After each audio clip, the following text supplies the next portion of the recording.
Umpisa na tayo habang mainit.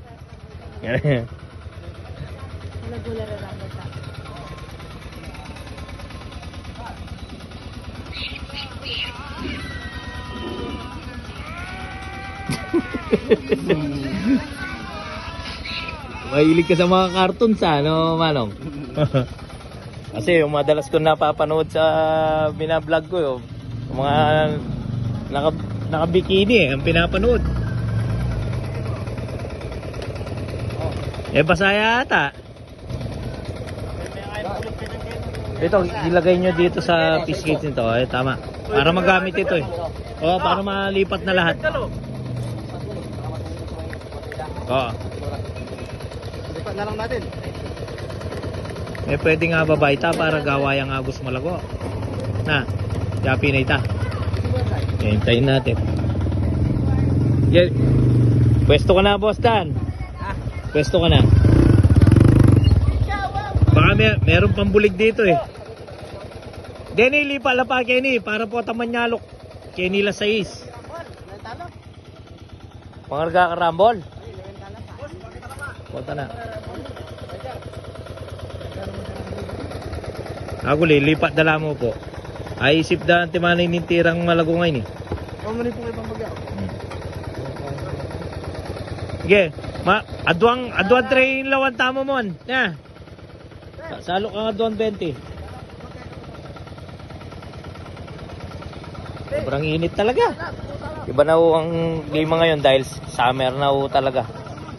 Kaya maubliga na hong mga nagpupunta ng beach at swimming pool niyan. Ramdam po yung init oh. Grabe. Kaya malaking tulong ho itong arm guard na to. Tingnan natin yung rumble para kung ano makabawas kayo sa dalawang tray din.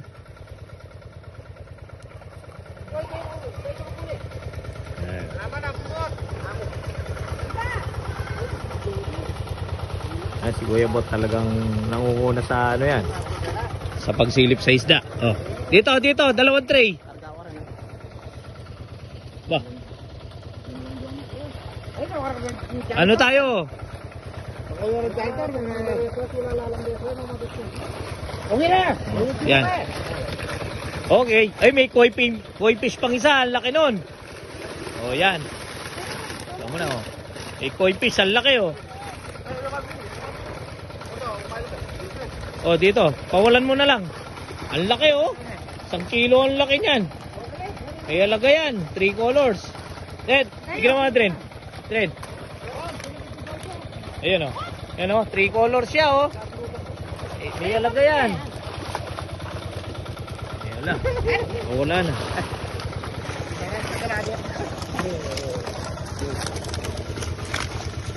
Ayan, oh. Oh, timbang, kulang la pa. Tara ka rin. Oh, ayan o. Ano yun natin? Koi fish na naman ngayon. Janitor yun. Janitor pala, oh. Yun, laki na naman ng koi. Saan mo dadalhin yan?